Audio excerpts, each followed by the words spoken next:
tarde a todos. Confesso que, ao lembrarmos dos grandes debates populares nessa casa, lembro-me das audiências públicas em que nós tínhamos a participação popular, as lideranças, a representação dos trabalhadores, do povo, lotando os corredores, as mesas, brigando para entrar, muitas vezes discutindo temas de menor envergadura do que esse tema que estamos discutindo agora. Lembro dos saudosos debates com o deputado Arthur Maia, em relação à PEC 287, quando então o ministro Marum me disse um dia: vocês vão sentir saudades do texto dessa PEC e vão lembrar de mim. Falou e o Marum falou. Sentimos saudades, sim. Sempre agradeço a atenção com que o deputado nos recebeu, mas lamentavelmente constatamos daí que nada é tão ruim que não possa piorar. E a PEC 6 piorou em muito a PEC 287, nós sabemos disso. Mas queria aproveitar o momento para saudar os parlamentares presentes, em especial o deputado Fernando Monteiro, presidente da comissão, e o relator, o deputado Arthur Oliveira Maia, pessoa de grande experiência em tratar questões dessa envergadura e polêmica, né? Nós, da Federação Nacional do Fisco Estadual e Distrital, com os nossos sindicatos filiados, né? Em especial também o Sindifisco, que é o sindicato que eu represento, representando a nossa federação, represento o Sindifisco RS, né? E também atuamos juntos ao Fórum Nacional de Carreiras de Estado, né? Viemos agradecer a oportunidade de ocupar esse espaço para trazer nossa constatação em forma de denúncia, deputado, né? É necessário fazer essa denúncia aos deputados aqui presentes. A PEC 32, intitulada de reforma administrativa, sem, no entanto, por seu conteúdo equivocado, promover nada parecido com uma efetiva reforma administrativa que permita entregar melhores serviços públicos à sociedade com muito mais qualidade na quantidade demandada e, por que não dizer, a custos mais adequados. De fato, a PEC 32/2020, nesse cenário que estamos trabalhando hoje, promove a derradeira reforma previdenciária. Eu acho que todos que me antecederam encaminharam nesse sentido, e eu agora me sinto muito à vontade para dizer que a PEC 32 promove, Décio, a derradeira reforma previdenciária no Brasil. E por que não dizer que a proposta representa o extermínio do futuro dos regimes próprios de previdência social, e quem é do ramo aqui sabe do que eu estou falando, e da condição desses regimes efetuarem o pagamento de benefícios a seus segurados participantes. Então, é preciso que a gente ter claro, já no começo da nossa conversa, que a PEC 32, pelo que dispõe o artigo 9º, ela define a derradeira reforma previdenciária. Agora vai acabar, então está definitivamente reformada em termos de regimes próprios, e alguns falaram, e com todo respeito, até elogiaram a convergência de regimes, com a qual eu tenho muitas dúvidas se é o melhor caminho, me parece não ser pela natureza diferenciada das atividades da relação de trabalho. Mas o fato é que nós temos uma situação atual, que é a existência desses regimes próprios. Vou direto ao principal dispositivo da PEC 32, que sacramenta esse extermínio, ou esta derradeira reforma previdenciária, que trata-se do artigo 9º. Diz o artigo 9º. A União, os Estados, o Distrito Federal e os municípios poderão optar por vincular por meio de lei complementar, publicada no prazo de 2 anos, contado da data de entrada em vigor da PEC 32, desta emenda, os servidores que vierem a ser admitidos para cargo com vínculo por prazo indeterminado, nos termos do inciso 3º do caput do artigo 39A, inclusive durante o vínculo de experiência, ao regime geral de previdência social em caráter retratário. Então, as unidades da federação, os regimes próprios, poderão vincular todos esses novos servidores ao regime geral de previdência social em caráter retratável. É importante que a gente tenha claro, né, que esta relação intergeracional que permite a manutenção desses regimes próprios, seja através do regime de repartição simples, através do regime capitalizado, enfim, através de todos os regimes que vêm mantendo o processo até então, ela ficaria definitivamente interrompida, né, através deste encaminhamento e desta opção para o regime geral de previdência social. Essa faculdade instituída no texto da PEC 32, com certeza, em curto espaço de tempo, se transformará em obrigatoriedade para as unidades da federação com finanças fragilizadas e agravadas pelo período da pandemia. Pessoal, nós já vimos esse filme, né? É facultativo, mas quem quiser negociar alguma coisa com a União tem que se submeter àquela faculdade. Então, a faculdade passa a ser um instrumento de submissão, né?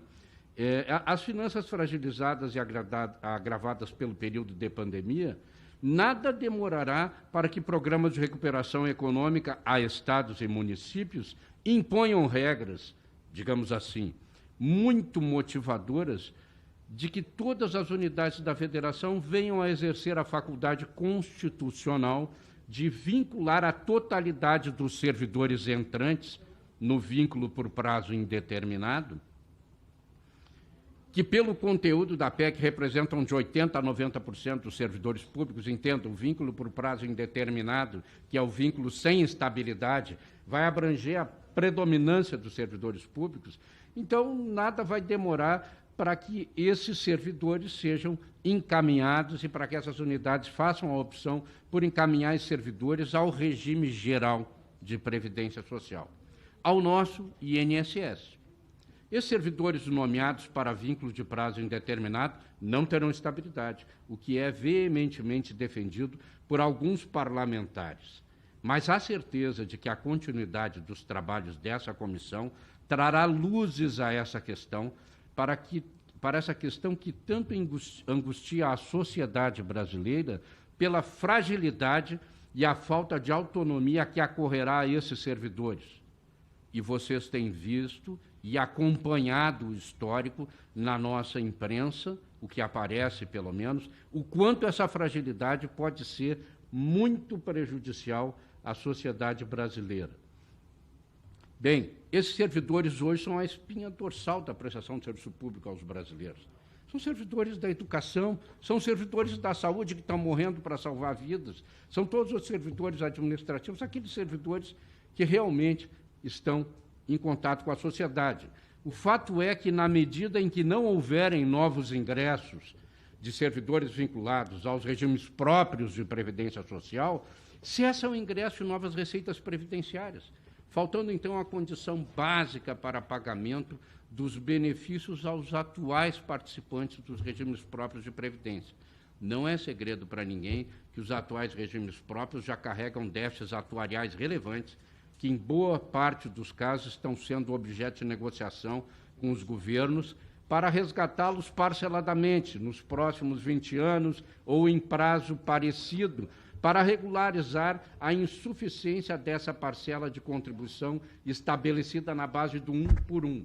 Essa parcela de contribuição estabelecida na base de uma parcela governo, uma parcela servidor, não tem se demonstrado suficiente, né, para financiar o pagamento de benefícios aos participantes, por exemplo, com base na média das contribuições da vida funcional, que é estabelecido na emenda 41, e ainda mesmo que naquela parte predominante, que é aquela até o limite do regime geral da Previdência Social, que hoje é R$ 6.433, ainda nessa parcela, quando baseada no financiamento por fundos capitalizados, não se está conseguindo fazer com que, na base da contribuição de 1 por 1, não se estabeleçam déficits relevantes. Imagina se tirar a entrada do recurso.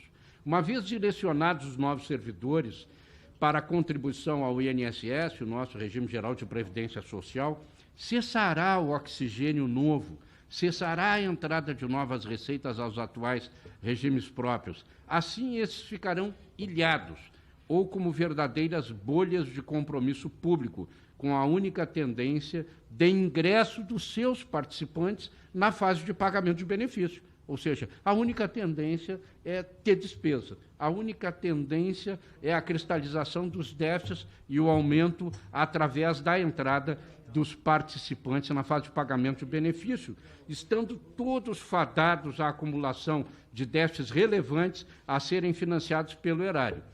E o momento seguinte todos já conhecem, novas ditas reformas, que na realidade não o são, excluindo o benefício daqueles que contribuíram com o sistema por uma vida de entrega de trabalho à sociedade.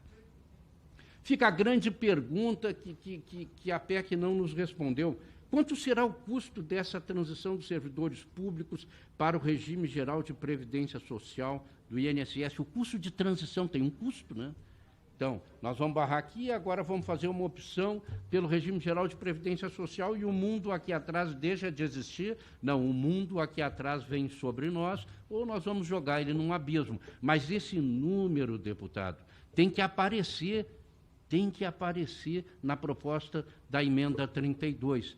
Este número de financiamento do custo de transição é um segredo, né? Então, o que eu posso dizer para vocês? E não obstante a existência de ações movidas por nossas frentes parlamentares junto ao STF e procedimento junto ao Tribunal de Contas da União, dando conta dos equívocos já ocorridos na apresentação da PEC 6, que resultou na emenda 103, né, e exigem que hoje sejam apresentados os dados que consubstanciam essa proposta da PEC 32, os cálculos de seus diversos impactos no erário e na sociedade brasileira, a começar por esse custo de transição cujo tamanho é desconhecido. E a gente tem que ele é desconhecido, ao que parece, dos parlamentares, da sociedade, e se é conhecido do governo, pessoal, o governo é bom em guardar segredo, porque não conseguiu mostrar para ninguém, nem contar para ninguém, quanto vai ser o custo da PEC 32, especialmente nessa questão da transição dos regimes próprios. No Brasil, atualmente, nós temos aproximadamente 2.160 regimes próprios de previdência social, com aproximadamente 9.200.000 participantes, entre segurados, pensionistas, aposentados e trabalhadores, que estão na fase de contribuição. Qual será o futuro dessa parcela de trabalhadores da sociedade brasileira que tem como encargo, durante a sua vida, entregar o serviço público que o nosso povo tanto necessita? O que essa gente pode esperar do seu futuro? Eu vou ser direto, eu tenho acompanhado o trabalho do relator e acho de grande importância. Eu sei que o relator tem comentado, tá bom, vocês vêm aqui e colocam todas essas questões, mas qual é a solução? Eu vou ser direto. Em relação à nossa sugestão de adequação do texto da PEC 32, para afastar esse desastre, fica a nossa sugestão ao nobre relator, deputado Arthur Maia. Suprima do texto da PEC o artigo 9º. Se não conseguimos parar a PEC, porque nós poderíamos fazer uma reforma e uma reforma que reformasse. Já que essa veio e tem... o texto é muito ruim, né? Então, a nossa sugestão objetiva ao deputado e um pedido, né, vamos excluir o artigo 9º por ser absolutamente estranho à reforma administrativa e sim tratar-se da derradeira reforma previdenciária, aquela que elimina a condição de sobrevivência dos regimes próprios e faz uma convergência definitiva para dentro de um regime, desassistindo milhões de pessoas que estão sob um regime anterior. Esta reforma previdenciária nós tivemos recentemente aprovada, então, a penúltima, porque a última está ali dentro da PEC 32. A gente tem que ter muito claro isso, né? Presidente Fernando, deputado Arthur Maia. Ali tem a derradeira reforma previdenciária no artigo 9º da PEC 32. Essa reforma tivemos recentemente na 103, com perda para todos os trabalhadores, tanto na iniciativa privada quanto no serviço público. Fica de sugestão, nós temos, junto à Frente Servir Brasil, desenvolvemos a emenda substitutiva global número 7, que trata essa questão frontalmente, assinada pelo deputado André Figueiredo, pelo deputado Israel Batista, que recém esteve no ambiente, e ela oferece solução para o tema. Eu queria agradecer a todos vocês a oportunidade de falar e por terem me ouvido, e, se possível, vamos retornar a falar sobre o tema, deputado Arthur Maia. Muito obrigado a todos. Obrigado, Celso Malhani, diretor administrativo da Federação Nacional Curfis Estadual e Distrital.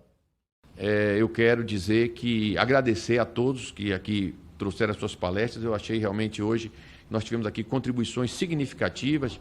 Eu acho que é isso que as audiências públicas valem. Eu realmente, muitas das posições aqui que me foram trazidas são posições coincidentes com as nossas e outras que me foram trazidas, como provavelmente que nos faz refletir. Será que eu tenho a obrigação de pensar, será que a proposta do Celso não nos ajuda? Tenho que avaliar, claro. Muito obrigado a você e a todos os outros que hoje deram essa valiosa contribuição aqui para os nossos trabalhos. É isso que eu tinha que falar, presidente. Muito obrigado. Boa tarde aos palestrantes, obrigado pela presença. Cumprimento os senhores deputados, deputadas. Cumprimento o presidente, deputado Fernando Monteiro, o deputado relator Arthur Maia. Acho que tenho dito várias vezes aqui da falta de oportunidade para discutir reforma administrativa nesse momento. Primeiro, por causa da pandemia, que é o tema central nas nossas vidas, que tem sido tão relegado pelo governo federal. Segundo, porque o país atravessa uma crise brutal, uma crise sistêmica, porque ela é econômica, ela é social, ela é ambiental, ela é institucional, ela é de valores e ela é também cultural.